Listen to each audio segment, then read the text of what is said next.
Le timing d'un mercato estival, il est très agaçant. Parce que il va bouger, il va s'accélérer jusqu'au moment où les clubs vont reprendre leur entraînement, c'est-à-dire début juillet. Et puis en règle générale, il ne se passe plus rien jusqu'à la dernière semaine du mois d'août. Et ça, moi, j'ai jamais compris. J'ai jamais compris, malgré mon expérience, ma maturité, mais je ne comprends pas qu'un club puisse attendre la dernière semaine du mercato pour passer à l'acte ou pour tout faire pour faire venir le joueur. Je trouve que c'est dommage, c'est une perte de temps pour tout le monde, pour le club qui va dépenser beaucoup d'argent. Ça peut être aussi déstabilisant pour le club que le joueur va quitter, parce qu'il n'aura peut-être pas nécessairement prévu le départ de son joueur. Ça va être déstabilisant pour peut-être le joueur, parce qu'il n'aura pas fait la préparation estivale, et Dieu sait si cette préparation elle est capitale dans la réussite d'une saison d'un footballeur. Ça peut être déstabilisant pour la famille du joueur, parce que beaucoup de joueurs ont des enfants qui sont scolarisés, et lorsque vous décidez au dernier moment, donc dans les derniers jours du mois d'août, de changer de club, donc de changer de ville, de région pour la plupart du temps, bah, ça veut dire qu'il faut changer les enfants, d'école les enfants, il faut tout changer. Donc, plus c'est fait rapidement, mieux c'est pour tout le monde. Mais malgré tout ça, malgré le fait que tout le monde le sache, beaucoup de clubs attendent les derniers jours du mercato pour passer à l'acte. La période de mercato, donc la période de négociation, c'est la chambre d'enregistrement du travail qui a été fait tout au long de la saison. Donc, non, il n'y a pas de secret particulier, il y a juste un cap à tenir. Même si vous essayez de contenter toutes les parties, il ne faut jamais oublier que l'agent est là pour représenter le joueur qui vous a fait confiance. Donc l'intérêt du joueur doit être prioritaire par rapport à toute autre considération. Mais toujours en étant raisonnable. Vous ne pouvez pas demander n'importe quoi, sinon vous allez au clash.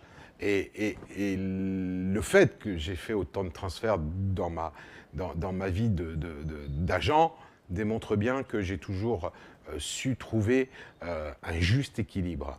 Donc, il faut toujours garder son calme, il faut être serein, il faut montrer au club, mais ils le savent lorsque nous discutons ensemble, mais que rien ne peut vous ébranler, et que quoi qu'il arrive, vous ne concéderez rien. Mais voilà, les joueurs qui travaillent avec moi, les clubs le savent. Ils savent qu'à 99%, ils n'auront que des réussites humaines. Jamais de problème, jamais d'embrouille. Parce que des gens bien éduqués, parce que des gens avec une tête, des gens cortiqués.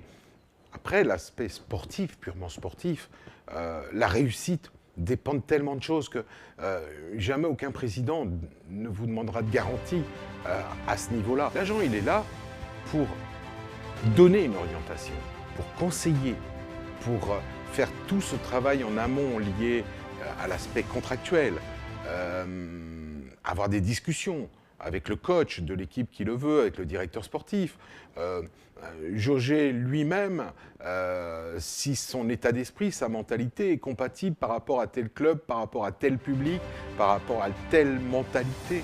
Et ensuite, une fois que l'agent a avancé à 90-95%, c'est d'en faire part au joueur et lui dire, voilà, j'ai tel club, qui te veut, j'ai pu obtenir ceci, j'ai pu obtenir cela, qu'est-ce que tu en penses, qu'est-ce que tu veux faire et le choix définitif, je me répète, mais ce n'est pas à l'agent de le faire, c'est au joueur et à sa famille, à son épouse, sa compagne, parce que c'est un choix de vie également.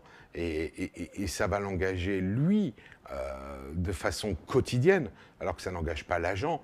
Et puis, j'estime qu'il ne faut pas prendre. Et il faut arrêter de prendre le footballeur pour un béni-oui-oui ou un idiot. Ça ne correspond plus du tout à la réalité. Le joueur est un garçon intelligent.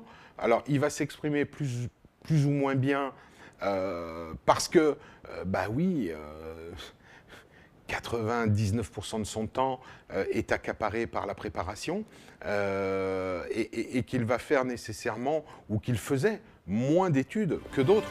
Mais il n'est pas plus bête, il ne faut pas confondre éducation et intelligence.